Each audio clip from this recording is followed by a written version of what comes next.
Yeah, I mean, would you call your poems or a lot of your subject matter for your poems personal? Would that be kind of like too much of a stretch? Would it be in that mode of self-questioning?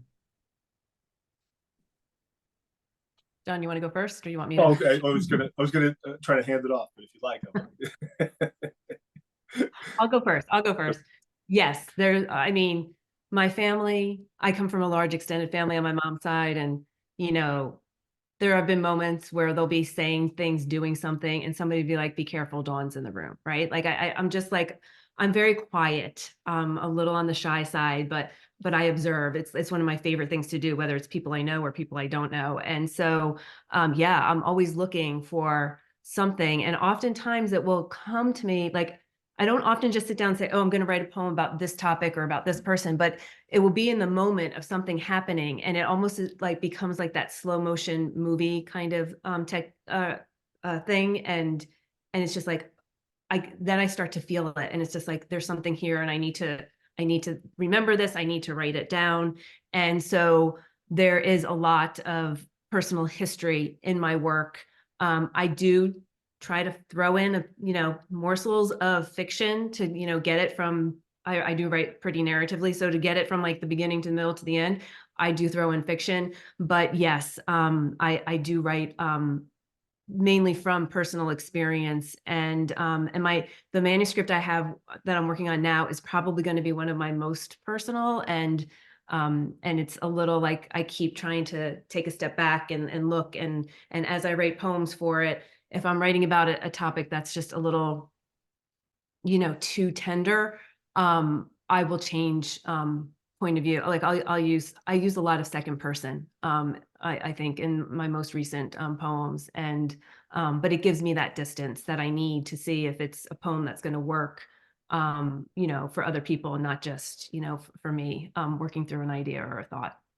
yeah. It's funny you mentioned big family. That was a big concern because I found that once I started publishing poems, and they are always a little bit personal in some way, it got easier to publish more personal.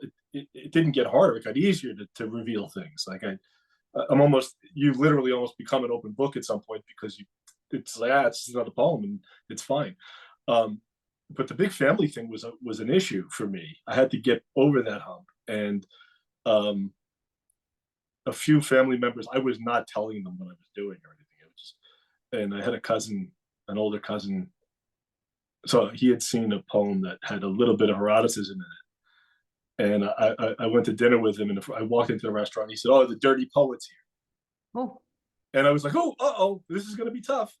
And instead, he was very encouraging. It was just he was going to tease before he, and and so it got a lot easier from that moment. That's all I needed was just one of my family members just to say it's okay, it's fine.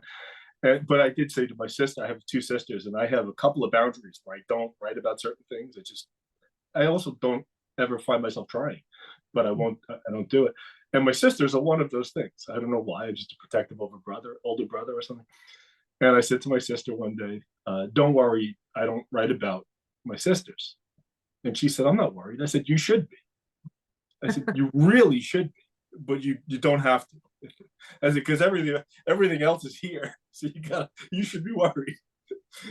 that's so fun. I have a twin sister, and I do write about her, and she came to my MFA capstone, and my chapbook was about our childhood, and I guess I didn't warn her, but she came to my capstone reading, and she's like, "You could have just told me so I could come like prepared," is what I remember her saying. It was a long time ago, but so I write about I have two sons, and I write about their childhood. I write about them as adults, and my older son happens to be a writer now too. So I think they just kind of go with the flow with it. And but the one that I'm working on now, it is more of, am I telling the story too much from my perspective and not taking the other people involved in it into account? So those are the kinds of questions I'm asking as I write these and collect them, and getting some of them published, and trying to kind of get comfortable with putting it out like as an entire book. Yeah. Yeah.